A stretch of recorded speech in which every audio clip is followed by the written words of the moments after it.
Dzień dobry Państwu. Zapraszam na cykl rozmów o polskich miastach przyszłości. A to wszystko na zaproszenie grupy Saint-Gobain. Będziemy rozmawiali o szkole z Natalią Paszkowską, która jest wybitną architektką. Ja bardzo czerpię ze wspomnień ze szkoły, do której sama chodziłam. Za jaką szkołą będą tęskniły nasze dzieci, nasze wnuki? Bo ja na przykład tęsknię za takim murkiem, który był w mojej szkole i na tym murku kwitło życie towarzysko-sentymentalne. Ja też pamiętam murek. Też murek? Tak. Czy taki szkolny murek będzie w tych szkołach przyszłości? Zapraszam Państwa.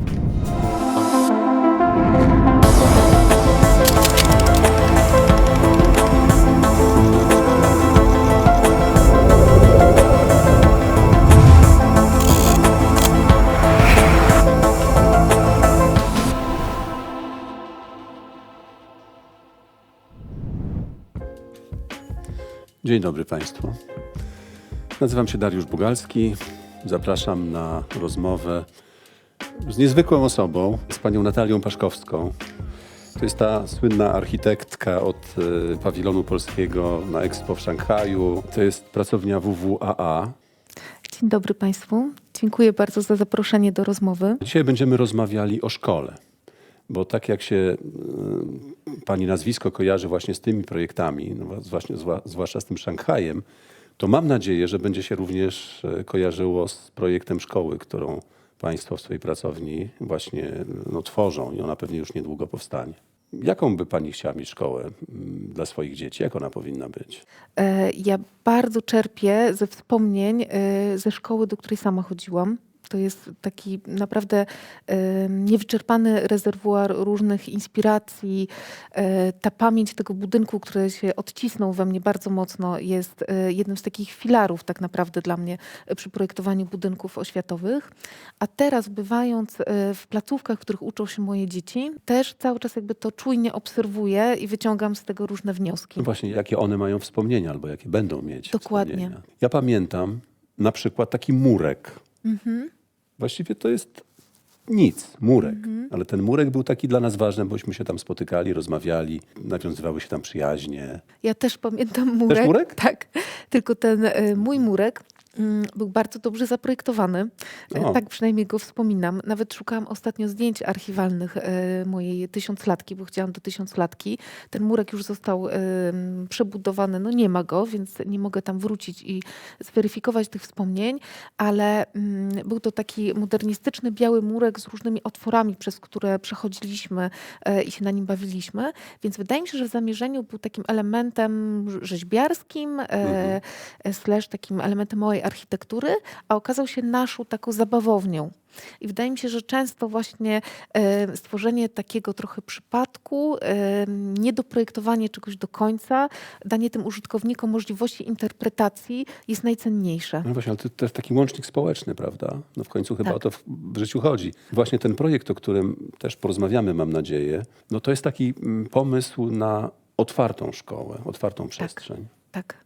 Pan mnie przedstawił jako projektantkę pawilonu Expo, Tak. ale ja muszę powiedzieć, że tak najbardziej się czuję projektantką, współprojektantką Domu Kultury na Służewcu, bo to jest taki projekt, który rzeczywiście działa na rzecz lokalnej społeczności. Ja często mam taką przyjemność, to jest moja największa przyjemność zawodowa, że spotykam ludzi, którzy mieszkają w okolicznych blokach na osiedlu i mi mówią o tym, że chodzą tam na zajęcia, lubią tam spacerować, że to jest jakby ważne miejsce w ich życiu.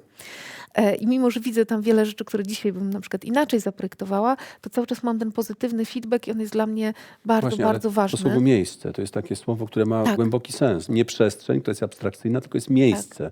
Tak. Czyli również się tworzą jakieś relacje społeczne właśnie. Tak, my to nazywamy w architekturze, w urbanistyce trzecim miejscem, czyli w tym takim trójkącie dom, praca, to jest jakby to trzecie miejsce, zakładając, że nasze dzieci w pracy są w szkole, no to Tak, jest na tak. przykład właśnie ten dom kultury, czy osiedlowy plac zabaw, czy biblioteka, ale wydaje mi się, że ta szkoła też ma taki potencjał, żeby być tym trzecim miejscem, żeby tam spędzać czas także po zakończeniu tych zajęć, które się wpisują po prostu w program nauczania.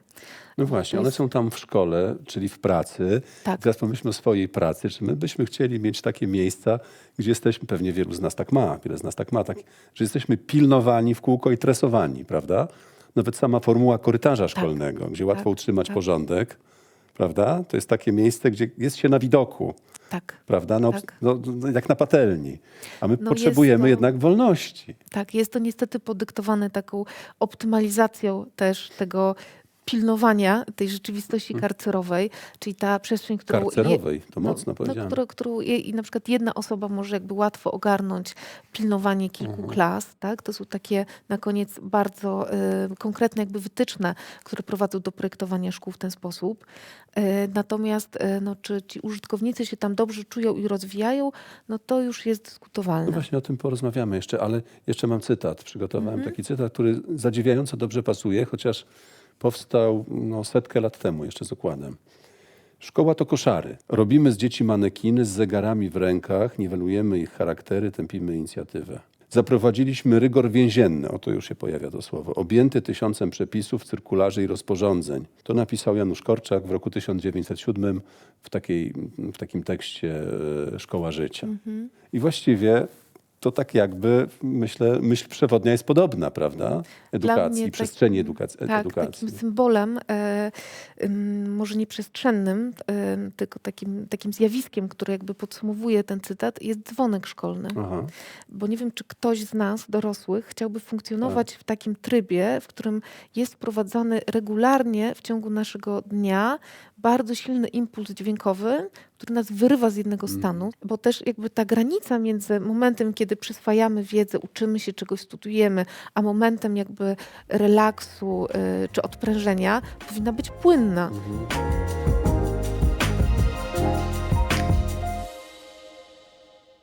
No dobrze, ale wróćmy do tego projektu pani pracowni, czyli WWAA. Co to znaczy WWAA? Dlaczego tak się nazywa? WWA pisaliśmy kiedyś na pocztówkach z wakacji, wysyłając je do dziadków do Warszawy. Ten, no, pewnie nadal się tu pisze. A drugie A jest od architekcji, architektura. Aha, rozumiem. No właśnie, tam jest podstawowa rzecz, to jest otwartość. Ja się spotkałam w trakcie opracowywania standardów funkcjonalnych dla miasta stołecznego Warszawy, które mają wytyczać ten kierunek szkół przyszłości, z taką dyskusją na temat na przykład otwierania szkolnych bibliotek dla lokalnej społeczności. No państwo to proponują właśnie w tej szkole. Tak, żeby ta biblioteka działała nie tylko do wewnątrz szkoły, ale też na zewnątrz. Wiadomo, że biblioteki są niezwykle jakby cennym miejscem.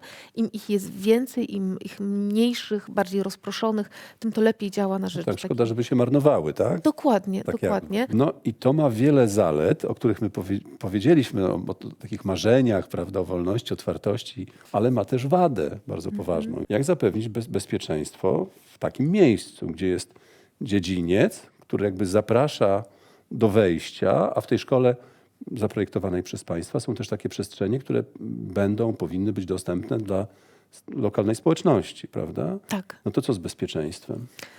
No myślę, że temat bezpieczeństwa jest w ogóle tematem do przedyskutowania na wszystkich możliwych poziomach, jeżeli chodzi o wychowywanie dzieci, ale w ogóle o takie relacje społeczne. To jest taki proces, taka dyskusja, którą trzeba rozpocząć i bardzo ważną stroną w niej są rodzice. Rodzice to jest jakby ta trzecia strona, która wpływa na to, jak szkoła funkcjonuje. Są uczniowie, jest cały personel szkolny i są rodzice, którzy dzisiaj są tak naprawdę jakby zostawiani za szkolną bramą, a raczej za jedną z wielu szkolnych bram, którymi te szkoły odgrodziliśmy, wymazaliśmy z miejskiej przestrzeni i oprócz tych, którzy naprawdę jakby tam się wpychają łokciami i chcą coś zrobić, to większość jakby zostaje na zewnątrz i nie wpływa na to, co tam się w środku dzieje. No właśnie, i teraz jaki to jest argument? I po prostu ma jedno takie kryterium, jedno takie jakby wyartykułowane żądanie. Dziecko ma być bezpieczne. No właśnie, to jest sensowne. To jest sensowne i ja to rozumiem też jako rodzic, bo tego też oczekuję od szkoły. Absolutnie. Ale też wracając do wspomnień i pamiętam, jak my na przykład jednak regularnie pokonywaliśmy granice szkolne terenu i eksplorowaliśmy chociażby, nie wiem, sklepiki znajdujące się wokół szkoły. I naszym jedynym jakby stykiem z zewnętrzem nie była taka jakby zorganizowana wycieczka, tak jak to się dzisiaj odbywa. I myślę, że to takie poszerzanie jakby granic, eksplorowanie jest bardzo ważne i można też jakby się na nie umówić, można wyznaczyć jakby bezpieczny kontekst jakby tego eksperymentu. Tak. Ale też wpuszczanie jakby ludzi z zewnątrz do szkoły też jakby działa na rzecz tego, żeby ona była bezpieczniejsza. Jakby silnie w to wierzę. Dlaczego? Bo wydaje mi się, że im większa jakby tak naprawdę kontrola społeczna nad tym, co się też jakby dzieje w środku, tym lepiej. Jeżeli mamy plac wejściowy przed szkołą, na którym się zatrzymują No tak. rodzice, dziadkowie, starsze rodzeństwo i wszyscy się zaczynają po pewnym czasie more or less jakby rozpoznawać, jakby wiemy, kto jest swój, kto jest obcy, obserwujemy swoje dzieci, ale też patrzymy, co słychać u obcych dzieci. Czy No one tak. siedzą cały czas w telefonie, czy jedzą cały dzień chipsy. No jakby to są też rzeczy nie dotyczące tylko tego, czy dziecko zostanie porwane, ale czy generalnie jest u niego wszystko dobrze. Tak. To wydaje mi się, że tak ogólnie dla dzieci jest lepiej.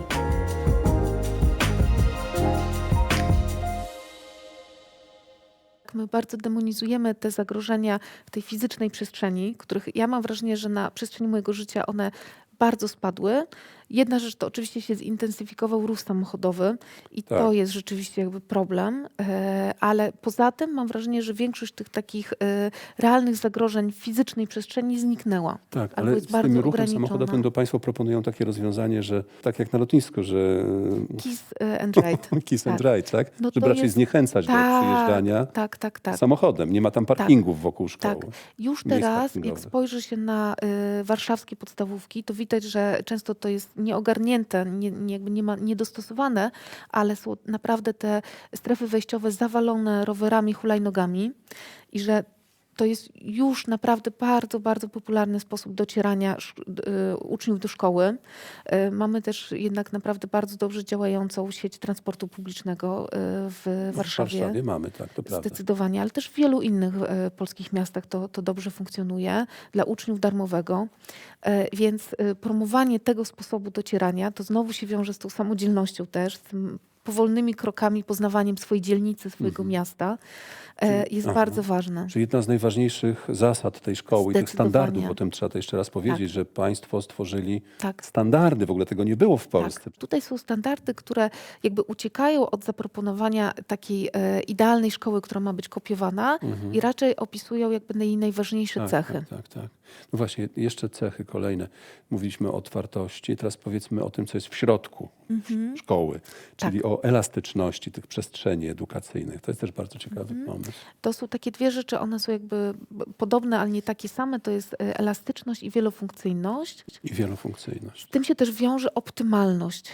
I optymalność też jest bardzo istotna, ponieważ szkoły są projektowane, te szkoły publiczne, które jakby przynajmniej ja mocno w to wierzę, powinny, ponieważ są publicznymi szkołami, oferować ten sam jakby standard, jakby przestrzenny, te same jakby warunki nauczania, a oferują bardzo różne, bo nie było to ustandaryzowane. I są budowane w różnym budżecie, w przeliczeniu na metr kwadratowy szkoły i różnie jest wykorzystywany teren. I teraz ważne jest to, żeby spróbować to ustandaryzować, ale w mądry sposób, taki, żeby te szkoły nie były też za duże, bo to oznacza duże koszty utrzymania w przyszłości dla nas wszystkich. Czyli żeby na przykład nie budować ich przewymiarowanych i żeby na przykład sale świetlicowe, żeby sale lekcyjne były wykorzystywane po godzinach jako sale świetlicowe, a nie były budowane kolejne sale, które będą stały puste. No tak. Żeby łączyć pomieszczenia. Może taki podam przykład szkolnej stołówki, czyli takiej przestrzeni, która na przykład w tysiąclatkach zazwyczaj była gdzieś na końcu długiego korytarza, powiązana z blokiem kuchennym. Nie do końca przyjemny zapach tam unoszący Tak, się. to prawda. Zamknięta jakąś tam, nie wiem, szklaną albo niekoniecznie szklaną ścianą i jakby wycięta z funkcjonowania szkoły poza godzinami posiłków.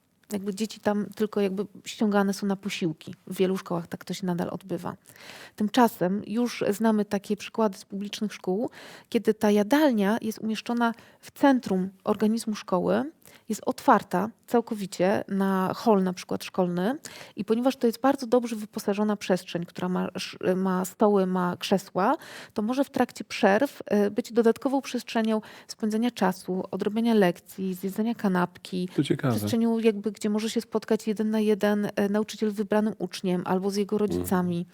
A po godzinach funkcjonowania szkoły, jeżeli ta jadalnia jest dodatkowo wyposażona w sprzęt multimedialny, nie wiem, zjeżdża tablica, mamy rzutnik, to może być, nie Jest wiem, kino, tak. jest kino.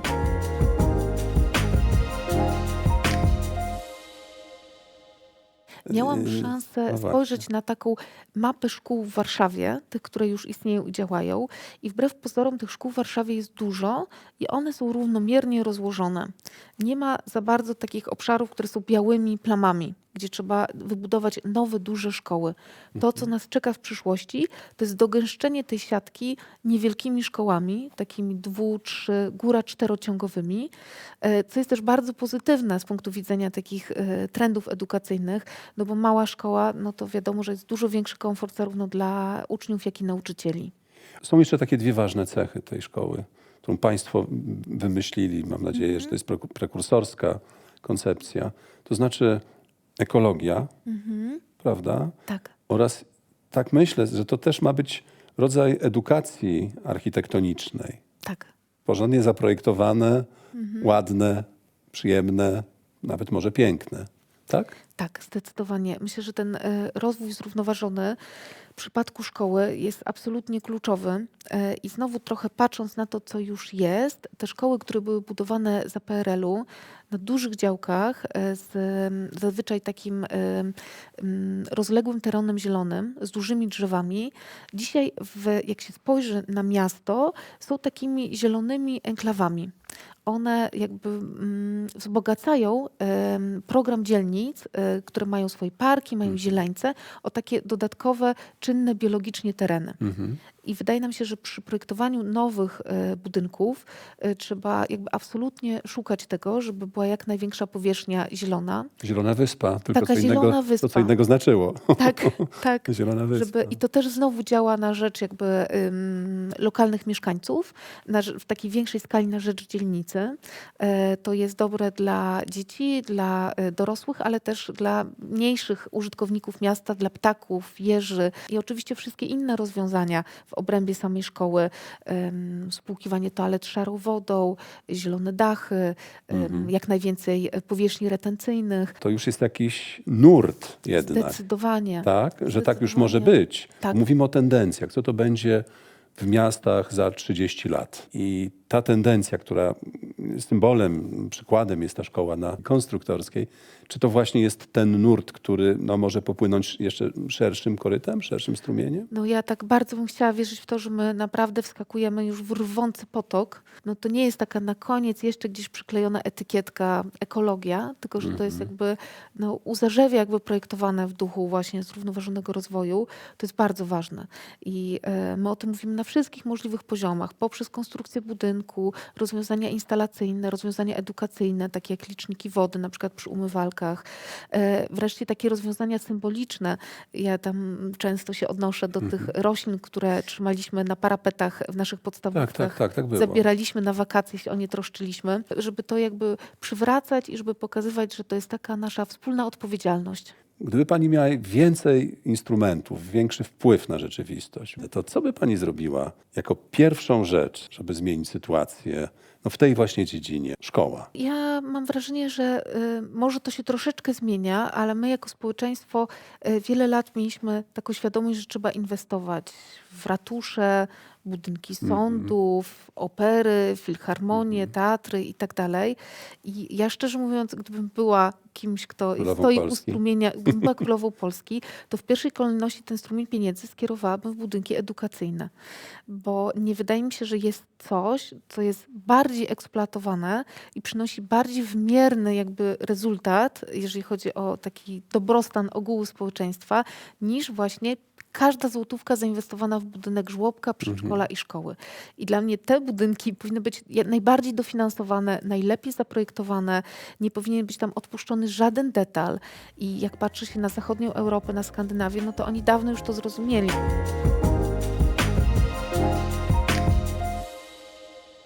Pani uczestniczy w zmianie tej perspektywy architektonicznej, a także społecznej. Jak pani widzi szkołę w 2050 roku?